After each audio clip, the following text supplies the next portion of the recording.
Good morning, everybody, and welcome to Fit Show Live Online. We are delighted to be bringing this programme of content to you. We are all looking forward to being together again face-to-face in May for an amazing Fit Show 2022. But we did think that at this time, it would be a great opportunity to hear from all of the speakers who would have been speaking this week. They've worked really hard on pulling content together that we think is relevant, inspiring, engaging, and hopefully brings our community together in a way that we can't be just at the moment. So thank you so much to everybody that I can see is logged on. It is brilliant to have you with us today. For those of you who don't know me, my name's Nicola Reader. I work alongside the Fit Show team on their content and seminar program development. And I'm going to be hosting things over the next couple of days for you. So really, I'm just linking the presentations together and making sure that we get all of your questions asked from our presenters that we've got over the next 48 hours. So it's a really easy system. Hopefully you've all got logged in okay today. Our speakers will be running their presentations from their own laptop, so you'll just be watching them broadcast during the course of the seminars. If you would like to ask any questions, we would absolutely love to hear from you. So you can do that just in the Ask a Question box at the bottom. So anytime at all through any presentation, please just bob a question in there, click on Ask a Question, write down what you want to ask, and then the team will let me know and I will ask it of our presenters at the end of a session. It may be that you're joining us for every single session we're doing over the next couple of days. So if you are, thank you so much for your commitment. If you're dipping in and out for the sessions that are relevant for you, just bear with me as I introduce each session to people who are joining us for the first time. These sessions are being recorded, so you will be able to catch up with them online later on, but we cannot see you, so don't worry about anything in terms of your face being visible on a video anywhere. So there's not really much more for me to be able to introduce you to this morning. I'm sure you are far more interested in hearing from our speakers than you are from hearing from me. But what I will say at the end of this whole process is please do get in touch with the Fit Show team. Tell us what you enjoyed. Tell us the content that you'd like to see more of in May, the things that really worked, how you want to learn in May, whether that's through presentations, through workshops, through campfire sessions. Please, we want to hear as much from you leading on from this couple of days as to what you want for May. So please keep that in mind and just keep feeding back to us. So let's get on with our first speaker. And I am delighted to say that Paul Goodwin is joining us in his poshest shirt for the first time in probably 18 months, Paul, but great to see you've dressed up for the occasion. Thank you. Well, I'm delighted to be here, Nicola, and to everybody that's joining us. Montgomery, everybody from Montgomery as well. I've actually put a press shirt on. Clearly I'm still in my pajama bottoms underneath. But actually now we're all venturing back out into the big wide world, including the Fit Show again in May, which I have to say I've got absolute confidence is going to take place this time. It's been a pretty tough couple of years, not least in terms of actually just trying to work out what's going to happen and when. So hopefully things will be a little bit easier now as we all become... well, we get back into society. Yeah, absolutely. And you talk there about what a tough couple of years it's been, which it has for everyone, Paul. And it does feel like we're starting to come out the other side a little bit. But how about for you? How's the last few months been? Personally, professionally, how's the pandemic been? Well, I guess I have to say that last year I enjoyed it immensely. And that's the thing. So many people say that and then kind of apologize for all the people that have lost loved ones or have been ill. We have lost somebody personally.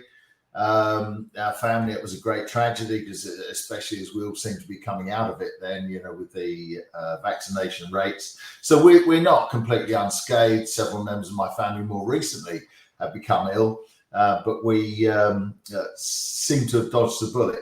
Last year was pretty good. This year, tougher. In a sense of perhaps because we are getting back into society and facing previously when you shut down, it's relatively simple. There was one rule: you don't go out, and then you kind of crept back in. And I think as a nation, we followed the rules pretty well. I think there was even some discussion about whether we're too easy. We follow government too easily. But more recently, and especially over this last 2 weeks, with the last week, in fact, has been very, very troubling, I would say, for a number of reasons, not least of which our power supply went bust, Avro. So that's easy enough. It's going to be reset. We've got to pay more for our electricity. I realised that I'd got a stupid rate for the electric and the gas anyway. That's got to change, and it's all being handled. But of course, this sort of meltdown with the petrol shows that we, as a society, we're a little bit messed up at the moment. I mean, this is the visible elements of a far greater set of problems that we face globally as well as locally. So we might be coming out of, we might be getting out again, but sadly, for a lot of us, it's getting out to join a queue in front of a petrol station. Yeah, unless, as we were just saying, you have an electric car, which all those people who bought them months ago and we've maybe made a joke of are now sitting there very smugly thinking. Yeah, I should be that in that smug meme. Works very well. So you talk there, energy and fuel, petrol are probably the two industries that are most in the news at the moment in terms of how they're coming through the pandemic and how it's feeling for them. Thinking more closely to us in terms of fenestration, how do you think the industry in general has coped over the pandemic period? And kind of where are we now in terms of demand and supply and production within the industry itself? Well, I think the industry coped very well. If one goes back to the initial lockdown, there was some troubling.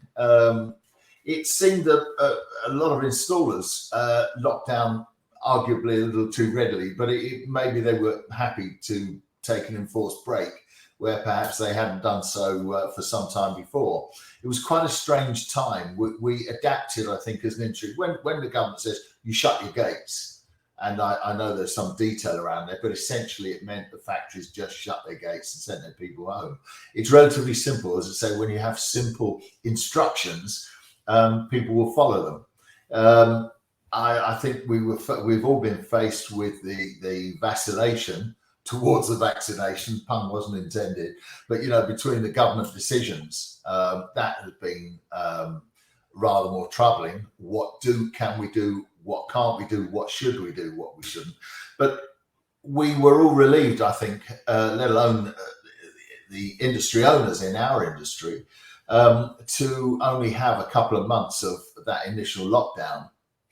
And then when we came back, within weeks, we were greeted with this enormous demand, pent-up demand, relief perhaps that things, the doors were getting open again to one degree or another.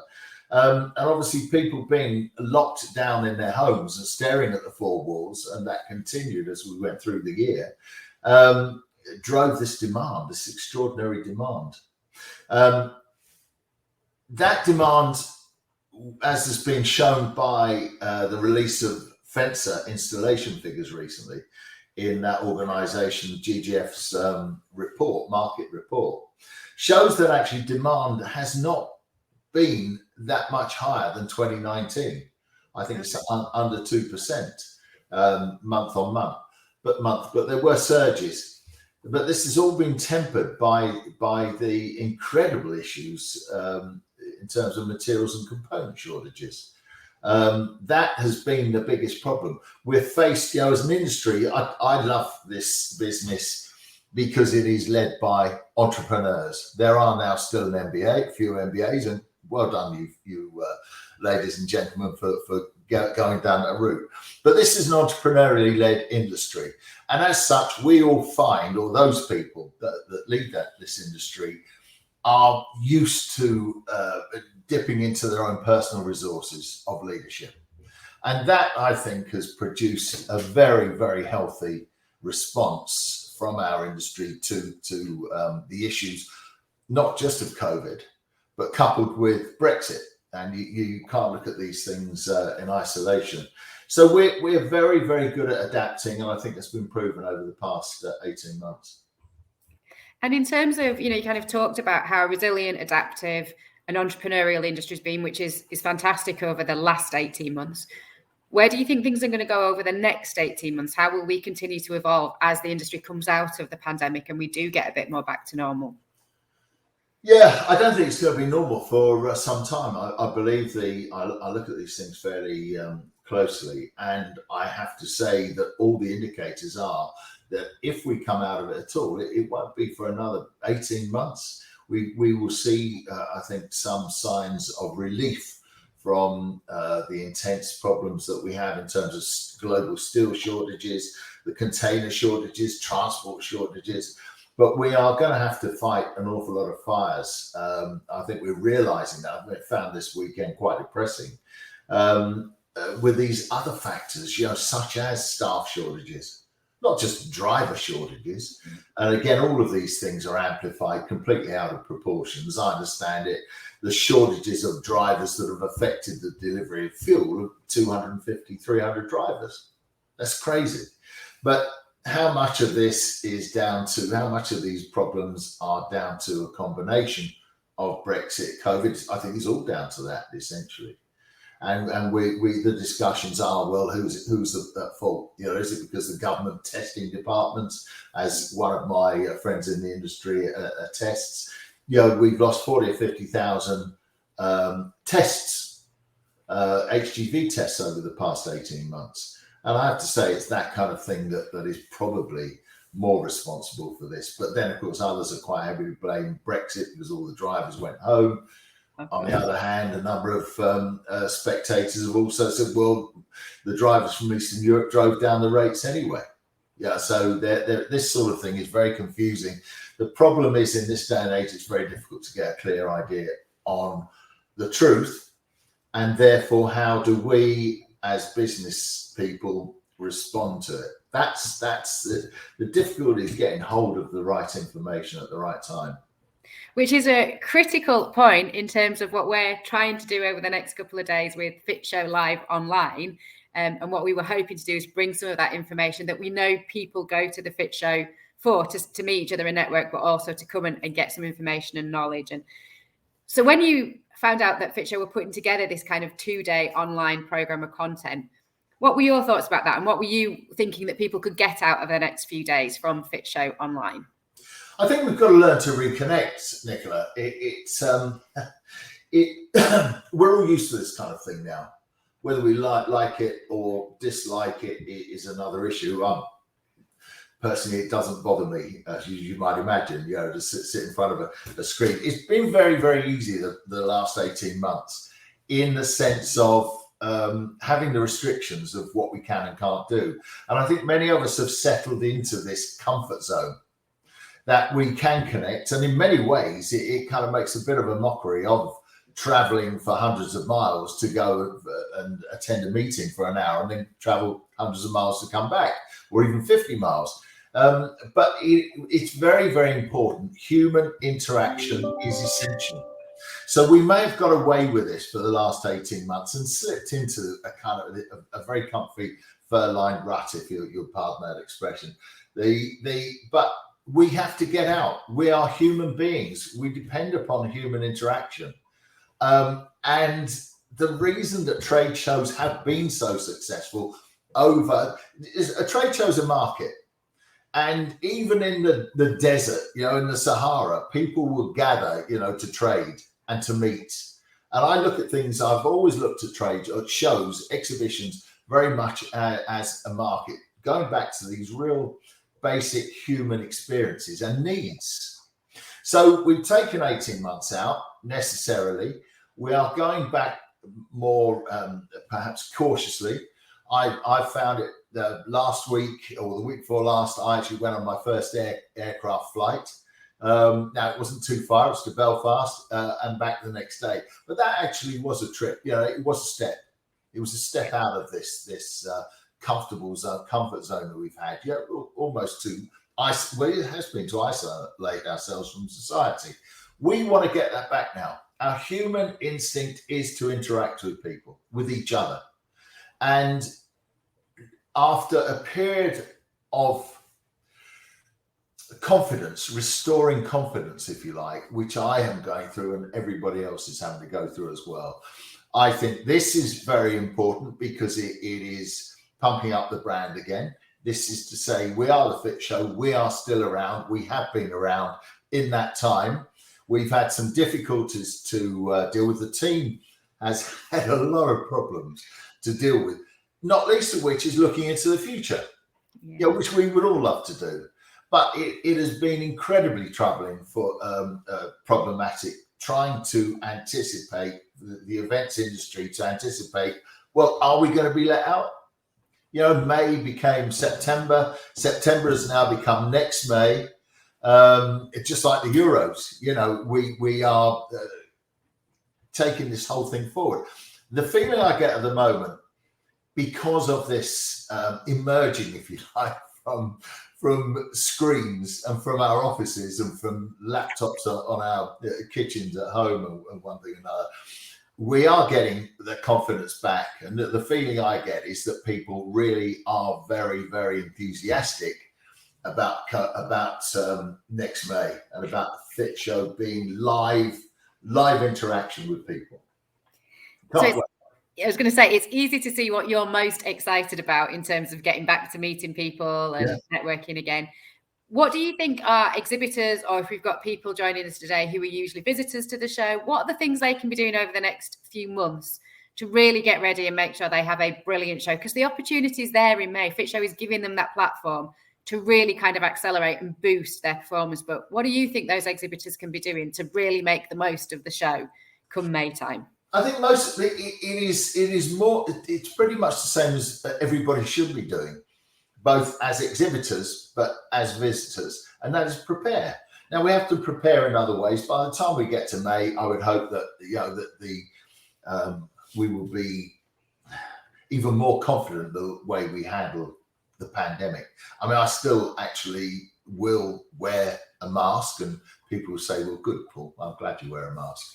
But I wear a mask, but obviously I don't want to catch it. And if I've got anything, I don't want to give it away. I'm still very, very cautious about that. Now, that maybe we'll be more confident by the time we get to May, but we will have to think about that. And the Fit Show will still take all the precautionary measures to ensure that people are safe. So that's one fundamental thing that is completely different for all of us, but everybody has a responsibility in that sense. In terms of preparing, it's the same as it always has been. This is a major investment. It doesn't matter whether you're spending 10 grand on a stand or 150 or 200,000 on the space, on the preparations for the stand, on the build, on the marketing for it. You should be communicating with your customers and your potential customers.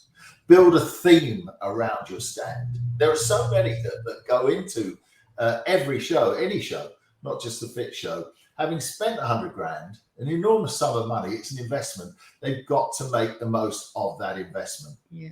So communicate, but this is a great opportunity. Not just there are supply issues, and arguably some companies are saying, well, I'm not sure about going to the show. Very few of them now, it's got to be said. We're about 75% full in terms of exhibitions.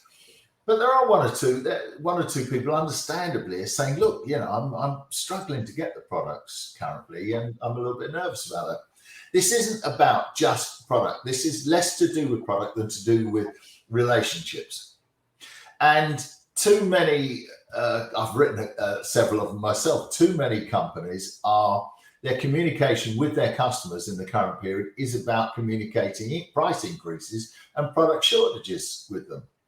Now, the best way to communicate any kind of issues and difficulties with your customers is face-to-face. Yeah. And therefore, the Fit Shows by far, any exhibition is by far and away the best way to communicate with your customers, shore up those relationships that are more important now than they ever have been. Absolutely. And it's interesting, the kind of people are saying, exhibitors for lots of shows are saying, oh gosh, but will visitors come? And as you said, the Fit Show will do everything to make it as safe an environment as possible. So we kind of overcoming that challenge. But actually the numbers, think more about the quality of the people that are going to be coming. So if you're going to risk going to an environment that could still be perceived as, outside of that comfort zone that you've talked about, you're going to be really committed to wanting to buy, to wanting to know the information. So the quality of conversations, forget about the numbers, actually. Just think about the people who are there are going to be so much more committed and invested in spending the time there that they're going to be the sorts of conversations you want to have. So it's delivering all of those people you want to get round and see into one place for a really good conversation. Yeah, as much as exhibitors, should use this opportunity, or a company should use the Fit Show to communicate with their visitors. Visitors have to respond in the same way. It is their opportunity, as I say, not necessarily to find new suppliers, but actually to make sure of the relationships you've got with your existing suppliers. That's never been more important. Is to hang on, not just hang on to your existing supplier. Your choice is relatively limited in the sense of we're all in the same boat. It's a very level playing field at the moment. Steel prices, high steel prices, transport difficulties, container shortages are affecting all of us. So I think even Mr. and Mrs. Jones at home understands now that they're going to pay more for their double glazing, or for their replacement windows, or for their bifolding doors. And they have surely learned that they might go to 2 or 3 other companies. I'm finding this at the moment, funny enough, we want solar. Now, I'm not just reacting to solar because of the difficulties at the moment. I'm actually reacting to solar because I finally got my arse in gear and got around to it. But sadly, at the moment, the solar industry seems to be absolutely crazy mad at the moment. Yeah. I'm out there looking for prices. I'd like a price, full stop, not just the cheapest. Yeah. And I clearly, one might assume that I don't need double glazing. I don't need replacement windows anymore. Thank you, everybody, for my home. But I do want other things such as solar, such as air source heat pumps and that type of thing. And that's an invitation, anybody out there, by the way. Contact me, I'm in the market. But so I'm facing this the same way as Mr. and Mrs. Jones at home are, that we know that there are difficulties. I'm not going to pin the guy down and knock 20% off, or 30%, or as in the old days, 50%, to get the deal. So it's very much a supplier market, controlled by the supply industry at the moment. Yeah. I'm finding. So it means that installers need to go to the show, fabricators need to go to the show, because they need to be sure of the relationships they have, as well as the potential looking for others. Well, it's been fantastic speaking to you. Thank you, Paul. I'm going to wrap things up just there, because I know you have other commitments and we have another speaker waiting to go. But I think the one thing to take away more than anything from what Paul's telling us there is Fit Show 2022 is the place to be, and it is about not doing anything different to prepare than you would have done before. All of those principles are in exactly the same way in a post-COVID world that they were before. So spend the time between now and May putting in the time and the money and the effort to get it right, and then reconnect with all those contacts and relationships that you had prior to the pandemic. So I can't wait to see everybody there. I'm really genuinely looking forward to it, and I really do believe this is going to be a great show. Yeah, absolutely. Well, thank you so much for coming and opening our online seminar program. Been great speaking to you, and go enjoy driving your electric car, because you can when the rest of us can't. I'll squeeze my large arse into it and see how far I get before I run out of power. Brilliant. Thanks, Paul. We'll see you in May. Yes. So hopefully that gave us a little bit of insight into where Fit Show are right now and what we're looking forward to in terms of launching in 2022. But we are now going to move very quickly on to our first speaker of the programme. So let me just invite John into the green room. Bear with me 2 seconds. I'll just invite John in.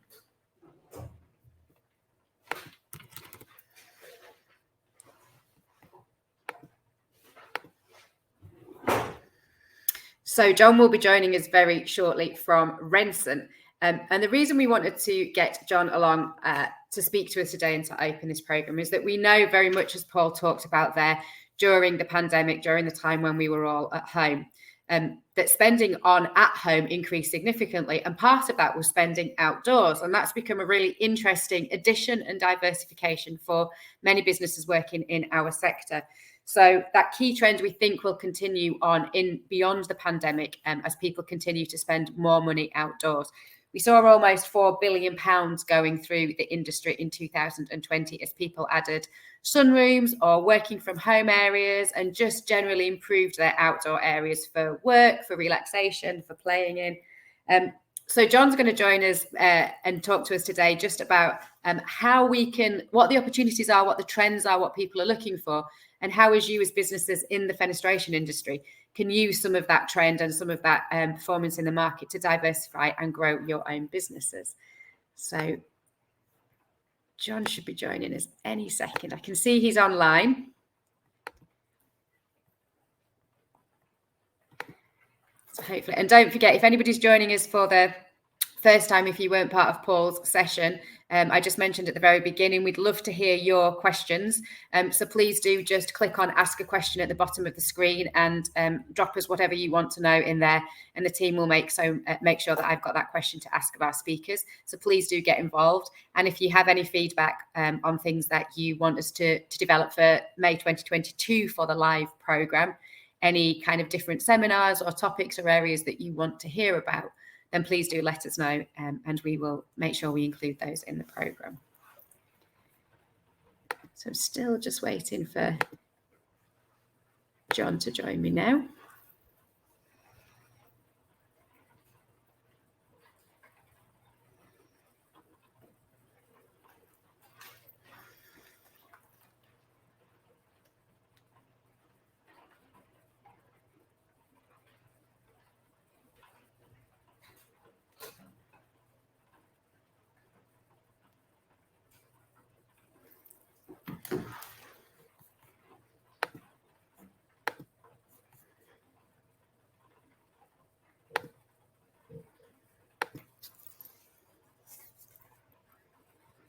Just bear with us a second, guys, just as John joins us. Should be any time now, and then we can just go ahead with his session.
PowerPoint. Yeah, the presentation app,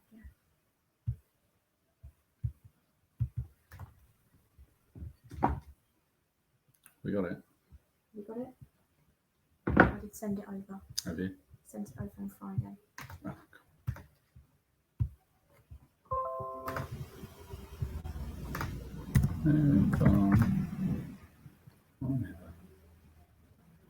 Hold on. Go on. Hopefully everybody's moved over to this new session now and we can join in to deliver his session on outdoor living, as I was just introducing there. Okay. Open it and test it. Wait. Present.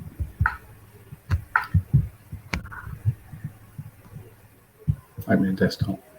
Yeah. Okay. Continue here. Yeah. I'm on the lunch area. Right, is it loading? Continue here. Right. Yeah.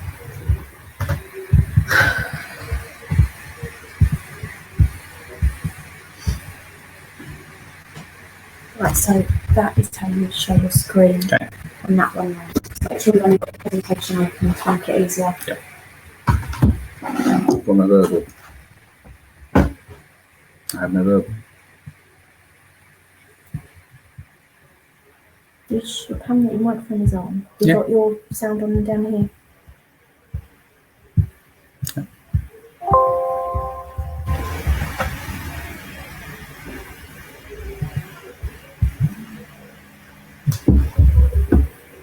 Hello, Evan speaking. Hello. No, John is basically looking at himself. Hold on 2 secs. You can.